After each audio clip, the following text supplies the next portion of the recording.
देखिए, जो अभी हाल ही में दो हादसे हुए, एक बोमाई सोपोर में वसीम मीर के साथ जिस तरह उसको निहत्ते आदमी को, एक ट्रक ड्राइवर गरीब है, जिस तरह उसको गोली मार दी गई, और जो डॉक्टर ने भी बताया कि बहुत नजदीकी से उसको गोली मार दी गई। टायर की वजह से उसको गोली नहीं लगी, बल्कि स्ट्रेट उसको गोली मार दी गई। और उसके बाद कठुआ बिलावर में जैसे मक्खन दीन को थोड़ा पीछे पुलिस हमारी रखवाली के लिए है, उसको इतना टॉर्चर किया कि वो खुदकशी करने के लिए मजबूर हो गया।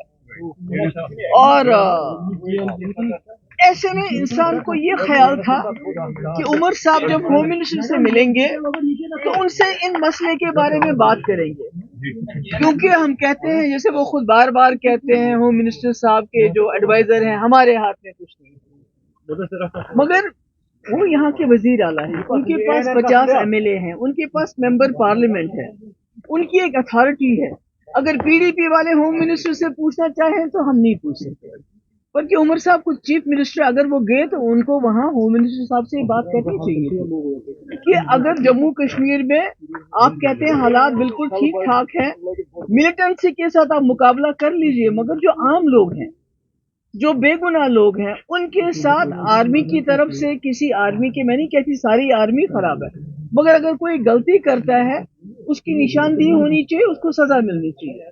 इसी तरह जो बिलावर का SHO है, उसके बारे में आम तौर से ये शिकायत है कि वो वहाँ लोगों को, नौजवानों को गिरफ्तार करके उनसे पैसे वसूल करता है, जो पैसा नहीं देता है तो उसको मिलिटेंसी के इल्जाम में बंद करता है।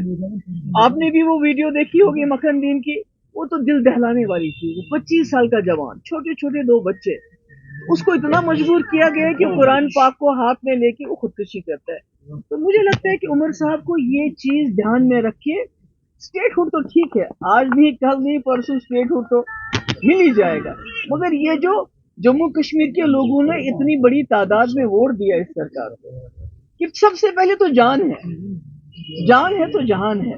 स्टेटहुड तब है जब इंसान जिंदा रहेंगे। तो मुझे ये अफसोस है कि उन्होंने ये बात नहीं की, करनी चाहिए थी। दूसरी बात मैं ये कहना चाहती हूँ कि हम अपोजिशन है, PDP अपोजिशन है, हम कोई मिलिटेंट जमात नहीं है। हमारा एक ड्यूटी है, हमारा फर्ज है और हमारा हक है, जहाँ ज्यादती होगी वहां जाके लोगों के साथ खड़ा रहना। तो जिस दिन ये वाकया हुआ उस दिन मैं सोपोर जाना चाहती थी, बोमाई, और इल्तिजा जम्मू जाना चाहती थी। बिना किसी बात के सिक्योरिटी लाइन से कोई हमें बताया नहीं गया कि आप क्यों नहीं जा सकते। तो हमारे गेट के ऊपर कंडेदार तार, बड़े बड़े पत्थर, बड़े बड़े ताले लगाए गए। मतलब ये क्या है? मैं एक चीफ मिनिस्टर रह चुकी हूँ, होम मिनिस्टर की बेटी हूँ, Iltija she is a law abiding citizen. तो आप बिना हमें बताए, कोई वजह के बिना क्या कहे, हमारे दरवाजे को लॉक कर देते हैं, ताला लगाते हैं। यहाँ तक कि जो उसकी गाड़ी थी, उसके जो PSO उनको रोका गया, उनको बोला कि आप वहां नहीं जाएंगे। अगर आपने उनके PSO को खुद रोका, गाड़ी उसको भेजी नहीं, तो फिर आपने उन्हीं PSO को कैसे सस्पेंड किया? उनका कसूर क्या है? आपने तो उनको खिंबर जाने से रोका, गाड़ी को रोका, ताला लगा दिया। तो देखिए, जो SHO इन्वॉल्व है उसके खिलाफ क्या एक्शन है हमें कोई मालूम नहीं है। जो आर्मी वाला इन्वॉल्व है बोमाई किलिंग में, उसके खिलाफ क्या एक्शन हुआ हमें कोई मालूम नहीं है, उसके बारे में कोई इन्फॉर्मेशन नहीं है। मगर इल्तिजा के 2 PSO जिनका कोई कसूर नहीं है, हमीद और बशारत, जो इसलिए साथ है कि उनको इल्तिजा की प्रोटेक्शन करनी है, बल्कि इल्तिजा की जासूसी नहीं करनी है, तो उनको इसलिए सजा दी गई कि आप इल्तिजा की जासूसी कीजिए। तो मैं समझती हूँ बहुत ही अफसोस की बात है। मेरी गुजारिश है गवर्नमेंट ऑफ इंडिया से कि जम्मू कश्मीर के आप इस रिश्ते को घसीटिए मत, इस रिश्ते को इज्जत से अपने साथ चलाने की कोशिश कीजिए।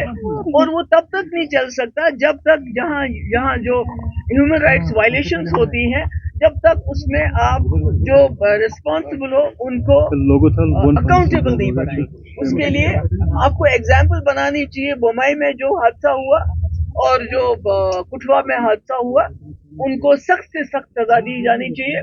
اور جو التجا کے جو پی ایس او ہے جن کو خواہ میں آپ نے سسپینڈ کیا ہے ان کا سسپینشن آرڈر ریووک کرنا چاہیے اگر آپ کی آنکھ میں تھوڑا سا وہ کہتے ہیں نا کہ لحاظ ہے.